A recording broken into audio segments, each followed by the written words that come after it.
Volume 2 का recap ना बनाने का सबसे बड़ा रीजन यही था कि तीनों एपिसोड्स फिलर लग रहे थे। मैं समझ गया था कि कुछ तो गड़बड़ है। शायद डफर ब्रदर्स ने जानबूझकर फिनाले के एक्सपेक्टेशंस लो करवाने सेकंड पार्ट बिलो एवरेज बनाया होगा।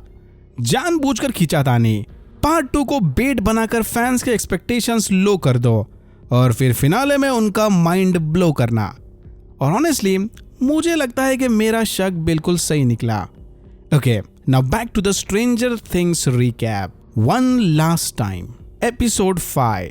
विल के एपिक टेलीकिनेटिक पावर शोडाउन के बाद सारे उसे ऑफिशियली सोर्सरर कहकर पुकारने लगे। विल ने माइक और जॉयस को बताया कि ज्यादा खुश होने की कोई बात नहीं है, क्योंकि वेगना डेरेक समेत सारे बच्चों को किडनैप करके ले गया, तो टेक्निकली इनका मिशन फेल हो गया।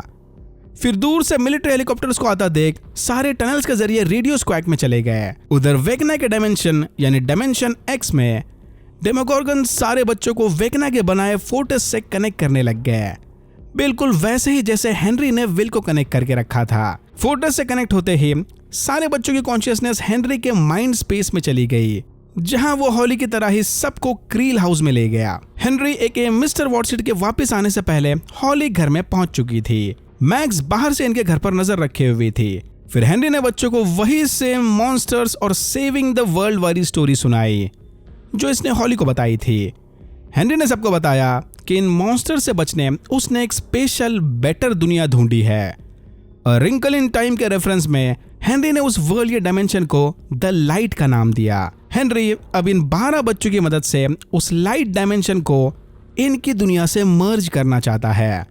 अपैरेंटली सारे बच्चों के अंदर स्पेशल पावर्स थे और हेनरी की मदद करके ये सब दुनिया को बचाने वाले हीरोज बन जाएंगे। ये सुनते ही हॉली और डेरेक को छोड़कर बाकी सारे बच्चे काफी खुश हो गए, क्योंकि ये दोनों ही मिस्टर वॉटसन की असली रियलिटी जानते थे। अपसाइड डाउन में डॉक्टर के को पता चला कि काली भी फेक इल्यूजन बनाकर हॉपर 11 के साथ भाग गई। मिलिट्री बेस से थोड़ा दूर जाते ही काली का इल्यूजन भी खत्म हो गया। टनल्स में जख्मी लूकस की मरहम पट्टी करने के बाद गैंग ने इसे भी बताया कि विल के पास पावर्स हैं। लूकस भी ये सुनकर काफी एक्साइटेड हुआ, बट विल ने सबको याद दिलाया कि अपने पावर्स को एक्टिवेट करने के लिए विल को अपसाइड डाउन से कनेक्ट होना पड़ता है। तो विल बस अपनी विल से पावर्स चैनल नहीं कर सकता। यही विल ने सबको बताया कि जाने से पहले वेगना ने इससे कहा था कि वो किडनैप किए बच्चों को अपने नए वेसल की तरह यूज करने वाला है। ये सुनते ही लूकस समझ गया कि उसकी नवंबर 6 वाली थियरी बिल्कुल सही है। विल भी नवंबर 6 को ही किडनैप हुआ था, यानी विल की किडनैपिंग एनिवर्सरी पर वेगना कुछ बड़ा करने वाला है। रेडियो स्टेशन पहुंचते ही जॉयस ने सबको अपना नया प्लान बताया। वो चाहती है कि विल अपसाइड डाउन से कनेक्ट होकर इस बार सीधा वेगना के दिमाग को हैजैक कर ले। वेगना ऑलरेडी विल को बहुत अंडर एस्टिमेट करता है। विल इसी बात का फायदा उठाकर वेगना को मार सकता है। जॉयस को अचानक इतने एक्शन पैक्ड मूड में देखकर सारे हैरान रह गए, बट ऑनेस्टली प्लान इतना बुरा नहीं है। उधर अपसाइड डाउन में हॉपर 11 और काली डस्टिन की बताई लोकेशन पर पहुंच गए। 11 इस बात से काफी गुस्सा थी कि हॉपर वेगना को हराने फुल ऑन अपनी जान देने के लिए तैयार था। इसने एक बार ऐसा किया तो आगे भी कर सकता है। तभी काली ने इन्हें बताया कि इस लोकेशन पर डस्टिन गैंग का कोई अता पता नहीं था, क्योंकि डस्टिन स्टीव, जोनाथन और नैन्सी को लेकर अपसाइड डाउन वाले हॉकिंस लैब गया था। डस्टिन का मानना था कि जरूर वेगना की बनाई ये वॉल किसी एनर्जी शील्ड की वजह से प्रोटेक्टेड होगी। अगर ये लोग एनर्जी शील्ड को डिस्ट्रॉय कर दें तो बड़ी आसानी से वॉल को क्रॉस करके हॉली को बचा सकते हैं। अब क्योंकि हॉकिंस लैब इस सर्कुलर वॉल के सेंटर में थी, डस्टिन को लगता है कि वो एनर्जी शील्ड भी इसी लैब में कहीं छुपी होगी। फिर थोड़ा मेलोड्रामा करने के बाद जोनाथन और नैन्सी ऊपर के मजले चेक करने गए और डस्टिन एंड स्टीव लैब के बेसमेंट चेक करने गए। दूसरी तरफ हॉली मौका देखकर क्रील हाउस से निकलकर मैक्स से मिलने चली गई। हॉली ने मैक्स को बताया कि इनके पास अब ज्यादा टाइम नहीं बचा। जल्दी हेनरी बाकी बच्चों के साथ मिलकर किसी डार्क डायमेंशन को हॉकिंस के साथ कनेक्ट करना चाहता है। तभी मैक्स ने नोटिस किया कि डेरेक चुपके से इनकी बातें सुन रहा था। डेरेक ने मैक्स और हॉली को समझाया कि वो हेनरी एके वेगना के बारे में सब कुछ जानता है और यहाँ आने से पहले वो माइक और इनके बाकी दोस्तों के साथ मिलकर काम कर रहा था। फिर हॉली ने प्लान बनाया कि ये अब डेरेक के डीप शीट बिहेवियर को यूज करके हेनरी को डिस्ट्रैक्टेड रख सकते हैं। रेडियो स्टेशन में जॉयस ने बाकी सबको भी अपने बैडस विल प्लान के बारे में बताया, पर इसके लिए इन्हें पहले विल को अपसाइड डाउन से कनेक्ट करना होगा। मे बी ये एक और अपसाइड डाउन वाला ट्रैकर बनाकर डस्टिन की गैंग को ट्रैक कर सकते हैं। बट अनफॉर्चुनेटली इनके बीच सिर्फ डस्टिन ही ऐसा एक नर्ड था जिसे इस टाइप के टेलीमेंट्री ट्रैकर्स बनाने आते थे। तभी एक निहायत ही कॉर्नी लाइट बल्ब सीक्वेंस के दौरान लूकस और एरिका को दो जबरदस्त आइडियाज आए। एरिका को याद आया कि डस्टिन उनके साइंस टीचर मिस्टर क्लार्क के काफी क्लोज था और हॉकिंस में डस्टिन के बाद मिस्टर क्लार्क साइंस के सबसे बड़े नर्ड थे, तो ये ट्रैकर बनाने में इनकी मदद कर सकते हैं। लूकस का प्लान काफी सिंपल था कि ये लोग मरे हुए डेमोगॉर्गन को टावर के पावर सोर्स से कनेक्ट करके उसे शॉक से जिंदा कर देंगे। डेमोगॉर्गन के जिंदा होते ही विल फौरन उसके दिमाग पर कंट्रोल करके अपसाइड डाउन में वेकना को ढूंढ लेगा। अगर कुछ ऊपर नीचे हो भी गया तो ये फौरन पावर सोर्स बढ़ाकर डेमो को जलाकर मार देंगे। इनके पास सोचने के लिए ज्यादा टाइम नहीं था। फिर जॉयस ने डिसाइड किया कि सारे दो टीम में डिवाइड होकर दोनों ही प्लान पर काम करेंगे, कोई एक तो काम कर ही जाएगा। लैब की तलाशी लेते वक्त ऑनेस्टी और स्टीव को लेकर जोनाथन और नैन्सी के बीच जबरदस्त झगड़ा हुआ, बट तभी जोनाथन का ध्यान इस दरवाजे पर गया जिसके पीछे सीढ़ियां बनी थी। देख के लग रहा था कि मानो ये सीढ़ियां पिघलकर टाइम में फ्रीज हो गई। उधर काली ने 11 को बताया कि हाँ वो हेनरी के बारे में जानती थी, बट उसे ये नहीं पता था कि हेनरी जिंदा बचकर वेकना बन गया। काली ने 11 को समझाया कि सिर्फ हेनरी को मारकर इनका काम नहीं चलने वाला। फिर काली धीरे धीरे इसे अपनी बैक स्टोरी बताने लगी कि कैसे डॉक्टर के की आर्मी ने काली के सारे दोस्तों को मारकर उस पर एक्सपेरिमेंट्स किए। डॉक्टर के रिसर्चर्स लगातार काली की बॉडी से खून लेकर जाते थे। एक बार किसी तरह काली ने हिम्मत करके अपना एग्जिट प्लान किया, बट तभी काली को कुछ भयानक सच पता चले। उधर हेनरी का ध्यान भटकाने डेरेक जानबूझकर मैप और कंपास लेकर सबके सामने घर से बाहर निकल गया। इसी दौरान मैक्स और हॉली ने प्लान बनाया कि वो हॉली और हेनरी की पहली मेमोरी को ढूंढकर वहां से भागने की कोशिश करेंगे। रेडियो स्टेशन में विल और रॉबिन डेमोगॉर्गन को जगाने का सर्किट टेस्ट कर रहे थे। यहीं विल ने रॉबिन से पूछा कि उसे ओपनली अपने रिलेशन विकी के साथ रखने की हिम्मत कहां से आई। रॉबिन ने विल को बताया कि जब से उसने अपने लेस्बियन होने वाली बात स्टीव को बताई है, उसके अंदर एक अलग हिम्मत जाग गई। ये सुनकर विल भी मोटिवेट हो गया कि वो भी बिल्कुल ऐसा ही करेगा। एनीवेज, लकीली इनका फ्रैंकेनस्टाइन मॉन्स्टर बनाने वाला सर्किट काम कर रहा था। हेनरी की पहली मेमोरी की तलाश में हॉली और मैक्स व्हीलर हाउस में चले गए। जब हॉली और उसकी दोस्त मैरी बेसमेंट में बैठे हॉरर मूवीज देख रहे थे, इन्हें नहीं पता था कि हेनरी खिड़की से इन पर नजर रखे हुए था। ये हेनरी की फर्स्ट मेमोरी थी, बट हॉली हेनरी से पहली बार रिंकल इन टाइम बुक पढ़ते वक्त लाइब्रेरी में मिली थी। अपसाइड डाउन वाली लैब में डस्टिन और स्टीव के बीच एडी को लेकर जबरदस्त लड़ाई हो गई। स्टीव का मानना था कि एडी खुद अपने भोंदूपने की वजह से मरा था। ये सुनते ही डस्टिन स्टीव के साथ हाथापाई करके बाजू वाले रूम में घुस गया जो डॉक्टर ब्रेनर का ऑफिस था। डॉक्टर ब्रेनर के ऑफिस में सेम वही वॉल का मैप देखकर डस्टिन हैरान रह गया। फिर ये फौरन ऑफिस में रखे बाकी डॉक्यूमेंट्स और नोट्स पढ़ने लगा। नैन्सी और जोनाथन ने देखा कि सीढ़ियों के ऊपर बने इस मेल्टेड फ्लोर पर ढेर सारे बॉडीज अटके हुए थे और सरप्राइजिंगली यहाँ से अपसाइड डाउन के स्पोर्स गायब थे। काली ने 11 को बताया कि लैब से बाहर निकलकर इसने देखा कि डॉक्टर के काली के ब्लड को ढेर सारे प्रेग्नेंट लेडीज के बॉडीज में डालकर डॉक्टर ब्रेनर के प्रोग्राम को रिक्रिएट करने की कोशिश कर रही थी ताकि वो भी पावरफुल बच्चे बना सके। 11 की मां टेरी आइव्स के साथ भी बिल्कुल ऐसा ही हुआ था। डॉक्टर ब्रेनर ने हेनरी के ब्लड को टेरी की बॉडी में डालकर 11 को पावर्स दिए थे। काली और बाकी बच्चों के एबिलिटीज काफी अलग थे, बट 11 के पावर्स हेनरी से 1-to-1 मैच करते हैं। यानी अगर डॉक्टर के ने 11 को पकड़ लिया तो वो डॉक्टर ब्रेनर के प्रोग्राम को रीएक्टिवेट करने में सक्सेसफुल हो जाएगी। सो लॉन्ग स्टोरी शॉर्ट, सिर्फ हेनरी को मारकर काम नहीं चलने वाला, काली और 11 को भी हैप्पी एंडिंग नहीं मिलने वाली। बेसिकली काली इधर 11 को इनडायरेक्टली ये समझाने की कोशिश कर रही थी कि हेनरी के साथ साथ उसे खुद को भी मरना होगा। उधर हेनरी ने डेरेक को जंगल में पकड़ लिया।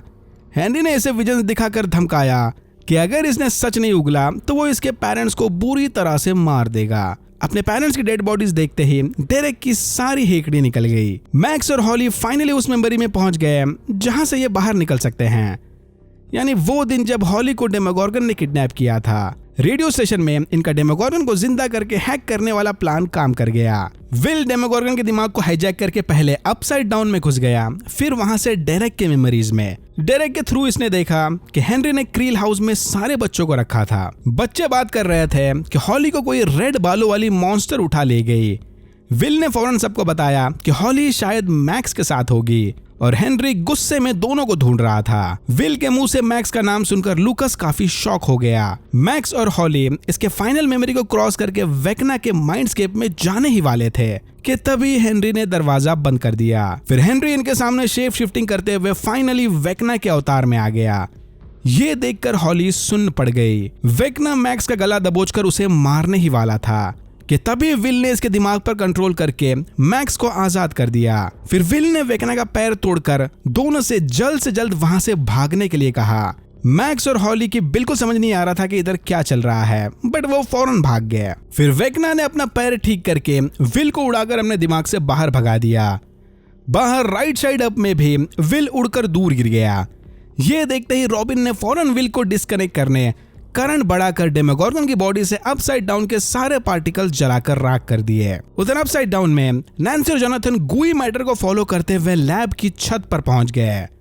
तभी इनका ध्यान गया कि छत के ऊपर अजीब सा इनविजिबल ऑर्ब बना है। डस्टिन ने फुल ऑन पैनिक मोड में वॉकी टॉकी से इन्हें कांटेक्ट किया कि उस ऑर्ब को गलती से भी टच मत करना, अगर ऑर्ब को कुछ हुआ तो ये सारे मारे जाएंगे।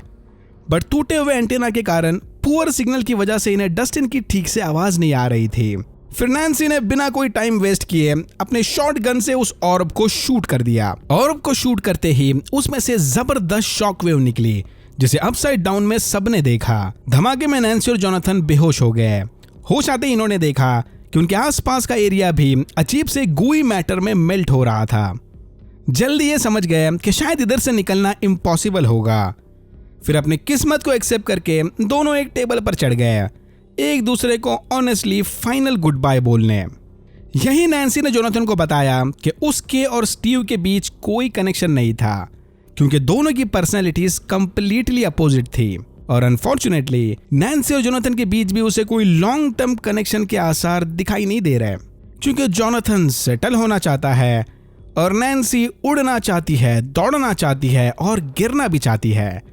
जोनाथन भी समझ गया कि हाँ, ये ठीक ही बोल रही है। फिर जोनाथन ने उससे कहा कि वो मौका देखकर नैंसी को प्रपोज करने वाला था, बट कंडीशंस को देखकर इसने डिसाइड किया कि वो नैंसी को रिंग देकर अनप्रपोज यानी उसके साथ ब्रेकअप कर लेगा। नैंसी के ब्रेकअप के एक्सेप्ट करते ही जोनाथन ने रिंग फेंक दी और तभी इन्हें रियलाइज हुआ कि इनके आसपास का लिक्विड सूख कर सॉलिड बन गया। उधर डस्टिन ने स्टीव को बताया कि अपसाइड डाउन कोई अल्टरनेट डायमेंशन नहीं, बल्कि एक वर्म होल है जो हॉकिंस को दूसरे डायमेंशन यानी डायमेंशन एक्स से कनेक्ट करता है। और नैंसी ने जिस ऑर्ब को शूट किया उस पार्टिकल ने इस वर्म होल को स्टेबल बनाए रखा था, यानी नैंसी ने ऑर्ब को शूट करके वर्म होल की स्टेबिलिटी बिगाड़ दी। बट लकीली देख के लग रहा था कि फिलहाल के लिए वर्म होल काफी स्टेबल है, बट उस ब्रीफ इंस्टेबिलिटी के टाइम वर्म होल में एक होल बन गया, जिसमें से स्टीव की कार स्पेस में चली गई। हॉपर 11 और काली बाल इस होल से बने वैक्यूम फोर्स से बचकर भाग गए। मैक्स और हॉली हेनरी से बचने फिर से उस गुफा में घुस गए। यहीं हॉली का ध्यान गया कि हेनरी की दूरबीन पर बना एक कटआउट गुफा के एंट्रेंस के शेप में है। फिर इन शेप्स को मैच करते हुए दोनों को एक सीक्रेट टनल का एंट्रेंस मिला। हेनरी की एक्चुअल डार्क मेमोरी इसी टनल के अंदर वाली थी। टनल के अंदर इन्होंने देखा कि कोई साइंटिस्ट एक ब्रीफ केस लिए जमीन पर पड़ा हुआ है। तभी वहां नन्हा हेनरी आ गया। हेनरी ने साइंटिस्ट को समझाने की बहुत कोशिश की कि उसे किसी ने नहीं भेजा। हेनरी ने एक्सीडेंटली इस साइंटिस्ट को ढूंढा था, बट तभी साइंटिस्ट ने पैनिक मोड में हेनरी के हाथ पर गोली चला दी। ये देखकर हेनरी ने सेल्फ डिफेंस में एक पत्थर से साइंटिस्ट का सर कुचल दिया और इसे मारने के बाद हेनरी वो ब्रीफ केस खोलने लगा। इससे पहले कि हॉली आगे की मेमोरी देख पाए, मैक्स उसे लेकर अंदर चली गई। इन्हें फाइनली गुफा के थ्रू बाहर जाने का रास्ता मिल गया था। एरिका और मरे ने सारे इवेंट्स का फास्ट फॉरवर्ड रिकैप देकर मिस्टर क्लार्क को समझाया कि दुनिया और डस्टिन को बचाने के लिए इन्हें उसकी मदद चाहिए। फिर मिस्टर क्लार्क के बनाए टेलीमेट्री ट्रैकर की मदद से इन्होंने डस्टिन गैंग की लाइव लोकेशन ट्रैक कर ली। वेकना से कनेक्ट होने के बाद से ही विल ट्रांस स्टेट में चला गया था, क्योंकि वेकना ने विल की कॉन्शियसनेस को फिर से अपसाइड डाउन में कैद करके रखा था। फिर पहले की तरह ही विल को अपना स्पाई बनाकर उसके मेमोरीज के थ्रू वेकना ने मैक्स की लोकेशन ढूंढ ली और फौरन हॉस्पिटल में उसे मारने के लिए डेमो डॉग्स भेजे। 11 की गैंग भी फाइनली बाकी सबसे मिल गई। फिर 11 ने विल को वेकना की कैद से आजाद कर दिया। होश आते ही विल ने सबको बताया कि मैक्स की जान खतरे में है। इन्होंने फौरन इसकी खबर लूकस को दे दी। समय रहते लूकस मैक्स को गोद में उठाकर हॉस्पिटल रूम से बाहर भाग गया। डेमो डॉग्स को हॉस्पिटल में घूमता देख विकी को भी यकीन हो गया कि रॉबिन सच बोल रही थी। फिर ये तीनों मैक्स को लेकर हॉस्पिटल के बेसमेंट में चले गए। डेमो डॉग्स मैक्स को ट्रैक करते हुए यहाँ भी पहुंच गए, बट तभी बैड एस कैरन को होश आ गया और उसने कुछ गैस टैंक्स को वॉशिंग मशीन में डालकर सारे डेमो डॉग्स को जलाकर राख कर दिया। इस पूरे सीजन में बबीता जी का अलग ही ऑरा फार्मिंग चला था। हेनरी के माइंडस्केप में घूमते वक्त मैक्स को फाइनली उसका एग्जिट दिखने लगा। फिर जल्दी भागने की बजाय मैक्स और हॉली आराम से चैटिंग करने लगे। पूरे सीरीज का सबसे अननोइंग पार्ट, मैक्स ने हॉली को समझाया कि ये सामने वाला एग्जिट उसका है, हॉली को अपना एग्जिट खुद ढूंढना होगा। मैक्स की बातों से मोटिवेट होकर हॉली को भी अपना एग्जिट दूर दिखने लगा। फिर ये दोनों अलग अलग एग्जिट से अपने ओरिजिनल बॉडीज में चले गए। फर्क बस इतना था कि मैक्स को लूकस की गोद में होश आया और हॉली को डायमेंशन एक्स में। हॉली किसी तरह खुद को आजाद करके वेकना से बचते बचाते उसके फोर्ट्रेस से बाहर भाग गई। तभी हॉली ने देखा कि जमीन के नीचे कोई गेट बना है। हॉली फौरन इस गेट को ओपन करके सीधा अपसाइड डाउन में गिर गई। डस्टिन और स्टीव ने नैन्सी और जोनाथन को बचा लिया, बट तभी इन्हें बाहर से हॉली की चिल्लाने की आवाज आई, जो कि हॉकिंस लैब के ऊपर हवा में लटकी हुई थी। बट इससे पहले कि ये हॉली को बचा पाए, वेकना ने उसे वापस ऊपर खींच लिया। इतना सब तामझाम करने के बाद वापस कैद में मिस्टर क्लार्क की मदद से मरे और एरिका सबको अपसाइड डाउन से बाहर ले आए। डॉक्टर के ने एकर्स को फौरन 11 को ढूंढने भेज दिया। डस्टिन ने सबको बिठाकर समझाया कि हेनरी जिस डायमेंशन में है, द अबिस या डायमेंशन एक्स, वो एक कंप्लीटली डिफरेंट वर्ल्ड है। ये सुनते ही मैक्स ने इन्हें बताया कि हेनरी बच्चों की मदद से उस अल्टरनेट डायमेंशन को इनकी दुनिया से मर्ज करना चाहता है। फिर स्टीव ने सजेस्ट किया कि अल्टरनेट डायमेंशन के नजदीक आते ही वो 11 की मदद से हेनरी को मार देंगे और बच्चों को छुड़ाने के बाद मरे और हॉपर एक्सप्लोजिव्स लगाकर ऑर्ब को ब्लास्ट कर देंगे। ऑर्ब के फटते ही ना ही वो वर्म होल रहेगा और ना ही दूसरे डायमेंशन का टेंशन। अली ने 11 को समझाया कि सिर्फ हेनरी को मारकर और अपसाइड डाउन को तबाह करके काम नहीं चलने वाला, क्योंकि उसके बाद भी डॉक्टर ब्रेनर और डॉक्टर के जैसे लोग इनका पीछा नहीं छोड़ने वाले। यानी हेनरी और अपसाइड डाउन के साथ साथ काली और 11 को भी खुद अपनी कुर्बानी देनी होगी। ये साइकिल तब ही टूटेगा। जब ये सब चला था तब विल ने सबको बिठाकर बताया कि वो गे है, उसे लड़कियां नहीं पसंद। क्योंकि फाइनल फाइट में विल को कोई बैगेज कैरी नहीं करना था, तो उसने सबको खुल के बता दिया। इस ग्रैंड रिवील के बाद मरे गए ट्रक में बैठकर सारे वापस अपसाइड डाउन में चले गए। एरिका और मिस्टर क्लार्क ने मिलिट्री गेट्स को हैक करके सही मौके पर गेट्स खोल दिए। हेनरी हॉली को लेकर वापस अपने मेमोरीज वाले क्रील हाउस में चला गया। हो जाते ही हॉली ने सबको बताया कि रियल मॉन्स्टर मैक्स नहीं बल्कि हेनरी है। ये सुनते ही सारे बच्चों ने हॉली की जबरदस्त कुटाई कर दी। अपने पेरेंट्स को खोने के डर से डेरेक ने भी इसका साथ नहीं दिया। फिर हेनरी ने सारे बच्चों को टेबल पर बिठाकर अपना प्लान एक्टिवेट किया। एक दूसरे का हाथ पकड़कर सारे 12 बच्चे हेनरी के साथ ट्रांस स्टेट में चले गए। हॉकिंस लैब पहुंचते ही ग्रुप 2 पार्ट में डिवाइड हो गया। हॉपर, 11 और काली लैब के डिप्रीवेशन टैंक रूम में चले गए, जहां से ये हेनरी को रोकने की कोशिश करेगी। डस्टिन गैंग रेडियो स्क्वाक टावर पर चढ़ गए, जहां से ये मौका देखकर डायमेंशन एक्स में जाएंगे। एकर्स की टीम बाहर से सब पर नजर रखे हुए थी।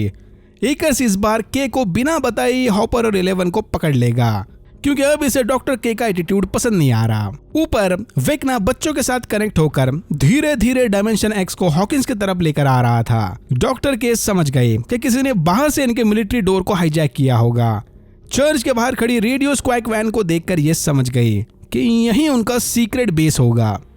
11 को डिप्रीवेशन टैंक में डालते वक्त हॉपर ने इसे इंस्ट्रक्शंस दिए कि वो बाहर से नॉक करके 11 को बताएगा कि एग्जैक्टली कब हेनरी पर अटैक करना है, ताकि सही समय देखकर डस्टिन गैंग डायमेंशन एक्स में घुस सके। हॉपर ने इससे प्रॉमिस लिया कि चाहे कुछ भी हो जाए, हेनरी को मारने के बाद 11 कोई उल्टा सीधा कदम नहीं उठाएगी। फिर मरे ने छत पर जाकर एक्सोटिक मैटर के ठीक नीचे एक्सप्लोजिव्स प्लांट किए, ताकि इनका प्लान सक्सेस होते ही ये अपसाइड डाउन को डिस्ट्रॉय कर सके। काली ने भी ब्लाइंड फोल्ड पहनकर 11 को उसके माइंडस्केप में ज्वाइन कर लिया। फिर इन दोनों ने मैक्स की कॉन्शियसनेस को हाईजैक करके उसे भी अपने साथ शामिल किया, क्योंकि हेनरी के दिमाग को ये बड़े अच्छे से जानती थी। फिर 11 सबको अपने माइंडस्केप से हेनरी के मेमोरीज में ले गई, हेनरी के 1959 वाले हाई स्कूल मेमोरीज। बाहर डॉक्टर के की आर्मी रेडियो स्क्वाक पहुंच गई, बट विक्की समय रहते मैक्स के साथ इनके सीक्रेट रूम में घुस चुकी थी। अपसाइड डाउन में डस्टिन गैंग को रियलाइज हुआ कि स्क्वाक का टावर डायमेंशन एक्स के गेट से मैच नहीं कर रहा था, यानी 30 सेकंड के अंदर डायमेंशन एक्स या अबिस का सरफेस टावर समेत सबको कुचल देगा। हॉपर ने टैंक पर नॉक करके 11 को सिग्नल भेजा कि इन्हें जल्द से जल्द हेनरी को रोकना होगा। मैक्स समय रहते इन्हें हेनरी के प्ले वाले मेमोरीज के थ्रू क्रील हाउस में ले गई, जहां 11 ने हेनरी पर अटैक करके उसके प्लान को रोक दिया। डिसेंट तो रुक गया, बट टावर के एंटीना से डायमेंशन एक्स के टकराने की वजह से स्टीव टावर से नीचे गिर गया, बट जोनाथन ने उसे समय रहते बचा लिया। फिर डस्टिन गैंग एक एक करके टावर से डायमेंशन एक्स में चढ़ने लग गए। सरप्राइजिंगली ये एरिया दिखने में अपसाइड डाउन जैसा डार्क नहीं था, और लकीली इधर ऑक्सीजन भी मौजूद थी। हेनरी को होश आते ही काली ने अपने पावर से बच्चों को छुपा दिया। मैक्स ने फिर सबको दिखाया कि यहाँ असली मॉन्स्टर हेनरी है। हेनरी का असली रूप देखते ही बच्चे मैक्स के साथ बाहर भाग गए। 11 का माइंड पढ़ने के बाद हेनरी को भी इनके प्लान का पता चला, बट तभी काली ने उस पर हमला कर दिया। बट इससे पहले कि काली हेनरी को मार दे, वो गायब होकर रियल वर्ल्ड में चला गया। ऊपर एबिस में वेकना के फोर्ट्रेस को जाते वक्त जोनाथन और स्टीव ने भी अपने गिले शिकवे मिटा दिए। दोनों समझ गए कि नैन्सी व्हीलर इनके लिए नहीं बनी। डस्टिन गैंग फिर फाइनली वेकना के बड़े से फोर्ट्रेस के पास पहुंच गए। उधर 11 और काली ने मैक्स को बताया कि बच्चों को जल्द से जल्द सुरक्षित जगह लेकर जाना होगा, क्योंकि वेकना गायब होकर शायद अपसाइड डाउन में चला गया। इनका शक बिल्कुल सही निकला। वेकना ने अपसाइड डाउन में जाकर हॉपर को ऐसे विजन्स दिखाए कि उसने एक्सीडेंटली 11 को ही शूट कर दिया। ये देखकर हॉपर ने टैंक तोड़कर 11 को बाहर निकाल दिया। 11 के बाहर आते ही तीनों हेनरी के मेमोरीज से गायब हो गए। अब बच्चों को केवस में ले जाने की जिम्मेदारी अकेले हॉली की थी। मैक्स के अचानक से होश में आते ही उसकी आवाज सुनकर डॉक्टर के की गैंग ने विकी और मैक्स को पकड़ लिया, और बेसमेंट में लगे प्रोजेक्टर के जरिए इन्हें इनका सारा प्लान पता चला। टैंक के फूटने के बाद 11 ने डिसाइड किया कि वो अब खुद एबिस में जाकर हेनरी को मार देगी। हॉपर को मैनिपुलेट करते वक्त हेनरी ने उसे दिखाया था कि 11 और काली सुसाइड मिशन पर जाने की प्लानिंग में हैं। पर इधर 11 ने किसी तरह हॉपर को समझाया कि वो इस पर सही डिसीजन लेने के लिए भरोसा करे। हॉपर को रोकने काली उसे सीधा शूट करने वाली थी, बट हॉपर ने इमोशनल स्पीच देते हुए 11 को समझाया कि आखिर वो भी सबकी तरह एक नॉर्मल और हैप्पी एंडिंग डिजर्व करती है। ये देखकर काली की भी समझ आया कि हाँ, हॉपर ठीक कह रहा है। बट तभी वहां एकर्स की टीम आ गई। उधर हेनरी के मेमोरीज में डेरेक को बचाने के चक्कर में हॉली हेनरी के पकड़ में आ गई, बट तभी डेरेक ने हॉली को केओस के अंदर खींचकर अब तक की बेस्ट सक my fat one line deliver की। हेनरी को अगर बच्चों को फिर से पकड़ना है तो इसे अपने वर्स्ट मेमोरीज को जीना होगा। हेनरी के पास वैसे भी दूसरा कोई ऑप्शन नहीं बचा। वो किसी तरह घसीटते हुए केव्स के अंदर चला गया। विल ने हेनरी का माइंड एक्सेस करके सबको बताया कि वेकना अब भी जिंदा है। अब विल भी हेनरी के साथ साथ उसके ट्रॉमेटिक मेमोरीज जी रहा था, और यहीं हमें फाइनली पता चला कि नन्हे हेनरी को उस ब्रीफ केस में क्या मिला था। अपसाइड डाउन में एकर्स की गैंग ने हेलीकॉप्टर में लगे साउंड वेव डिवाइस की मदद से 11 और काली को डिसेबल कर दिया। हॉपर सिर्फ 11 को उठाकर अंदर भाग गया, बट तभी 11 ने उसे कहा कि वो जाकर काली को भी लेकर आए, लेकिन काली रेस्क्यू मिशन के दौरान एकर्स की गैंग ने उसे पकड़ लिया। अगर हॉपर ने इन्हें 11 की लोकेशन नहीं बताई तो वो काली को मार देगा। काली ने भी इसे इशारा करके बताया कि अपना मुंह मत खोलना, बट तभी बाल्ड ईगल एके मरे ने C4 फेंक कर हेलीकॉप्टर को उड़ा दिया। साउंड वेव डिवाइस के डिसेबल होते ही 11 ने एक एक करके एकर समेत सबको मार दिया, पर धमाके में हुए क्रॉस फायर में एकर की गोली सीधा काली के पेट में जाकर लगी। काली ने 11 को बताया कि इट्स ओके, वैसे भी वो इधर मरने ही आई थी, तो ज्यादा साइड होने की जरूरत नहीं है। फिर हमने देखा कि हेनरी को उस ब्रीफ केस में माइंड फ्लेयर का एक पार्ट मिला था। उस ऑब्जेक्ट को हाथ में लेते ही माइंड फ्लेयर के पार्टिकल्स बुलेट वूंड के जरिए हेनरी के बॉडी में चले गए, और उसने विजन में डायमेंशन एक्स और माइंड फ्लेयर को देखा जो उसे बुला रहा था। उस अधमरे साइंटिस्ट ने हेनरी को खुद पर कंट्रोल रखने के लिए कहा, बट नन्हे हेनरी ने अपने नए पावर्स के जरिए साइंटिस्ट का भेजा उड़ा दिया। ये देखकर विल ने हेनरी को समझाने की कोशिश की कि हेनरी भी विल की तरह ही माइंड फ्लेयर का बस एक वेसल है। एज एक्सपेक्टेड, कहानी का ओरिजिनल विलन शुरू से माइंड फ्लेयर ही था। हेनरी सिर्फ डॉक्टर ब्रेनर ही नहीं बल्कि माइंड फ्लेयर का भी नंबर 1 सब्जेक्ट था। बट ये सुनते ही हेनरी ने विल को बताया कि नहीं, हेनरी कोई विक्टिम नहीं है, ना ही हेनरी माइंड फ्लेयर को कंट्रोल करता है और ना ही माइंड फ्लेयर इसे। ये दोनों एक साथ पार्टनर की तरह काम करते हैं, यानी वेनम सिम्बियोट की तरह। हेनरी अगर चाहता तो वो माइंड फ्लेयर को रेजिस्ट कर सकता था, बट उसने जानबूझकर नहीं किया। फिर देखते ही देखते हेनरी का फोर्ट्रेस हिलने लग गया और सारे समझ गए कि ये फोर्ट्रेस एक्चुअल में माइंड फ्लेयर की अपसाइड डाउन बॉडी थी। फिर giant monster Mind Flayer abyss में सबके पीछे पड़ गया, बट समय रहते वहां 11 आ गई। One of the best moment, VFX में भी दबाकर खर्चा हुआ है। 11 फिर माइंड फ्लेयर की छाती चीर कर अंदर चली गई और वेकना को उसके हार्ट से डिस्कनेक्ट करके लड़ने लगी। बाहर डस्टिन गैंग ने प्लान बनाया कि वो माइंड फ्लेयर को पास वाली पहाड़ी में कॉर्नर करके उस पर चारों तरफ से हमला करेंगे। वेल, इनका प्लान काम कर गया। डस्टिन गैंग ने फ्लेम थ्रोवर्स और पावर ऑफ लव की मदद से जायंट माइंड फ्लेयर को जलाकर मार दिया और अंदर 11 ने विल के साथ मिलकर वेकना को हरा दिया। माइंड फ्लेयर के मरते ही नैन्सी और बाकी सब ने अंदर जाकर बच्चों को आजाद कर दिया, बट वेकना अब भी जिंदा था।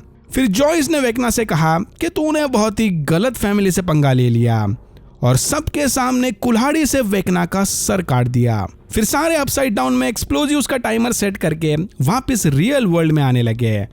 बट मैक्सी गेट से बाहर निकलते ही डॉक्टर के की आर्मी ने इन्हें पकड़ लिया। 11 समझ गई कि इस साइकिल को एंड करने का बस एक ही रास्ता है, द अल्टीमेट सैक्रिफाइस। फिर 11 अचानक गायब होकर सीधा अपसाइड डाउन के उस पार चली गई। इसने माइक को अपने माइंडस्केप में बुलाकर बताया कि दूसरा कोई रास्ता नहीं बचा, 11 को अपनी कुर्बानी देनी ही होगी। वो सबको जाकर 11 के बिहाफ पर थैंक यू और सॉरी बोले। अपसाइड डाउन में धमाका होते ही 11 समेत सब कुछ अचानक गायब हो गया और अपसाइड डाउन का बड़ा सा गेट फिर से हॉकिंस लाइब्रेरी में ट्रांसफॉर्म हो गया, इंडिकेटिंग कि upside down is officially gone now. इसके 18 महीने बाद फिनाले का ऑलमोस्ट आधा पार्ट बस एपिलॉग था, सारे कैरेक्टर्स के लिए परफेक्ट क्लोजर। बच्चे स्कूल से ग्रेजुएट होकर कॉलेज में चले गए। हॉपर के मनाने के बाद माइक ने भी फाइनली एक्सेप्ट कर लिया कि अब 11 कभी वापस नहीं आने वाली। डस्टिन ने ग्रेजुएशन स्पीच में हेल फायर क्लब को प्रमोट करके स्कूल के सारे बच्चों और स्पेशली पॉपुलर लेडीज का दिल जीत लिया। स्टीव, नैन्सी, जोनाथन और रॉबिन सारे अब अपनी अडल्ट लाइफ जी रहे थे। स्टीव बेसबॉल टीम को कोच करने के साथ साथ स्कूल में सेक्स एजुकेशन सिखा रहा था। रॉबिन ने अपना रेडियो जॉकी वाला जॉब कंटिन्यू किया। नैन्सी भी कॉलेज ड्रॉप करके एक न्यूज एजेंसी में जॉब कर रही थी। ये और जोनाथन हॉकिंस के बाहर जॉब करते थे। फिर सबने डिसाइड किया कि चाहे कुछ भी हो जाए, एटलीस्ट महीने में एक बार तो ये सब रॉबिन के अंकल के घर में रीयूनियन करेंगे। हॉपर ने जॉयस को एक फैंसी डेट पर ले जाकर प्रपोज कर दिया, शायद जोनाथन की रिंग से ही। ये भी अब as a married couple Hawkins के बाहर शिफ्ट हो जाएंगे। डस्टिन और विल भी अलग अलग कॉलेजेस में चले गए। बट भाई असली बाजी तो लूकस ने मारी। बट इतना सब कुछ होने के बावजूद भी सारे फिर से एक बार maybe one last time Mike के घर D&D खेलने जमा हुए। इस फाइनल D&D कैंपेन में डस्टिन की टीम ने अपने सीक्रेट मेज की मदद से गेम जीत लिया, बट मैक्स माइक की फेमस स्टोरी टेलिंग स्किल से ज्यादा इंप्रेस नहीं थी। सरप्राइजिंगली इनका फाइनल गेम भी ऑलमोस्ट सीजन फिनाले की स्टोरी फॉलो कर रहा था। फिर माइक ने सारे कैरेक्टर्स की स्टोरी को क्लोजर देकर सबको रुला दिया। वेल, माइक सबकी स्टोरी बता सकता है सिवाय एक के, वो सीक्रेट मेज यानी 11। यही माइक ने सबको अपनी स्पेशल थियोरी बताई। जब डॉक्टर के की आर्मी ने इन्हें पकड़ा था तब 11 चारों तरफ से साउंड डिवाइसेस से घिरी थी। अगर 11 डिसेबल थी तो वो सबको चकमा देकर अचानक अपसाइड डाउन में कैसे चली गई और उसने अपना माइंडस्केप कैसे एक्टिवेट किया। वेल, माइक का मानना था कि ये सब काली और 11 का प्लान था। मरने से पहले अपसाइड डाउन से काली ने फेक इल्यूजन पैदा करके सबको ऐसे जताया कि 11 खुद को सैक्रिफाइस कर रही है। सबकी लाइफ इजी करने के लिए ये चीज काफी इंपॉर्टेंट थी। 11 को कोई रिस्क नहीं लेना था। सबको लगना चाहिए कि 11 मर गई। बट रियल में 11 अपनी हैप्पीली एवर आफ्टर लाइफ जीने सबसे दूर एक खूबसूरत वाटरफॉल्स वाले गांव में चली गई। माइक के पास इसका कोई प्रूफ नहीं है, but he chooses to believe it. बाकी सबने भी कहा कि हाँ, वो भी माइक की थ्योरी में बिलीव करते हैं कि इन सब की तरह ही इनके स्पेशल दोस्त 11 को भी हैप्पी एंडिंग मिल गई। फिर सारे इमोशनली अपने D&D हैंडबुक्स को रैक में रखकर मिसेस व्हीलर का स्पेशल लजानिया खाने चले गए। माइक ने देखा कि इनके ऊपर जाते ही हॉली, डेरेक और बाकी बच्चों ने D&D टेबल पर इनकी जगह ले ली। The full circle. और यहां होता है सीजन 5 खत्म। उफ, सीजन 5 के अपसाइड डाउन प्लॉट पॉइंट्स को देखकर ऑनेस्टली मुझे थोड़ी चिंता हो रही थी, but I am happy to report कि एटलीस्ट मेरे लिए तो the show has struck its landing.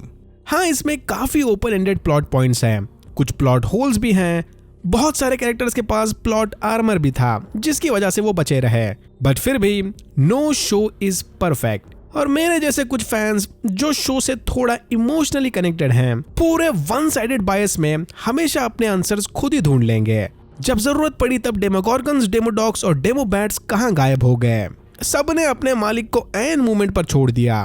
Well, mind flare ने जब हेनरी को पहली बार कांटेक्ट किया था तब उसका कोई फिजिकल फॉर्म नहीं था। हेनरी और माइंड फ्लेयर ने शायद साथ मिलकर डायमेंशन एक्स की सारी बॉडीज को जोड़कर माइंड फ्लेयर की फिजिकल बॉडी बनाई, तो इसीलिए डेमोगॉर्गन्स वगैरह सब माइंड फ्लेयर के अंदर ही थे, टेक्निकली हेनरी का फोर्ट्रेस बनके उसकी रक्षा करने। माइंड फ्लेयर जैसे जायंट मॉन्स्टर को बस कुछ बच्चों ने फ्लेम थ्रोवर और फ्लेयर गन से हरा दिया। भाई, ऐसा मॉन्स्टर धरती पर अगर आ भी जाता तो क्या ही उखाड़ लेता। वेल, 11 और टीम ने हेनरी और माइंड फ्लेयर पर इतना अचानक अटैक किया था कि उनके पास ज्यादा टाइम नहीं था, और ये बच्चे ऑलरेडी एक बार माइंड फ्लेयर को सेम मेथड से हरा चुके हैं। माइंड फ्लेयर दिखने में काफी बड़ा है, बट फिलहाल ये उसके वीकेस्ट फॉर्म में था क्योंकि इनका प्लान अभी तक सक्सेस नहीं हुआ। और हाई माइंड का कंसेप्ट डायमेंशन एक्स में भी काम करता है, तो जैसे अंदर 11 वेकना को हर्ट कर रही थी, माइंड फ्लेयर भी हर्ट हो रहा था, एंड वाइस वर्सा। तो अगर डेमोगॉर्गन्स अलग से होते भी तब भी हाई माइंड की वजह से डैमेज सेम ही होता। पता नहीं अर्थ पर आने के बाद उनके अलग क्या प्लान्स थे। ऑब्वियसली ये सब हेनरी और माइंड फ्लेयर ने आगे के लिए सोच के ही रखा होगा, बट डे 0 पर ही इनकी बैंड बज गई। और भाई, पावर ऑफ लव तो है ही। तो जैसे कि मैंने कहा, ये शो परफेक्ट नहीं है और ना ही इसकी एंडिंग परफेक्ट है। सब कुछ सब्जेक्टिव है, लोग गाली भी देंगे और कुछ लोग डिफेंड भी करेंगे। इन शॉर्ट, स्ट्रेंजर थिंग्स के बारे में बात करते रहेंगे। भाई, मुझे तो मेरा क्लोजर मिल गया। हाँ, काफी ऑब्वियस और फैन सर्विस टाइप की एंडिंग थी, बट इस केस में the characters deserve it. Stranger things season 5 को मिलता है सॉलिड 8 आउट ऑफ 10। और रही बात 11 वाली थियरी की, I also choose to believe. बाकी आपको क्या लगता है वो नीचे कमेंट सेक्शन में लिखकर बता देना। Alright, that's it for now. अगर आपको वीडियो अच्छा लगा तो please like, share and subscribe for more videos like this. मैंने ऐसे और भी वीडियोस बनाए जिनके लिंक्स आपको डिस्क्रिप्शन बॉक्स में मिल जाएंगे। Thank you very much for watching and I am hoping to see you in my next one.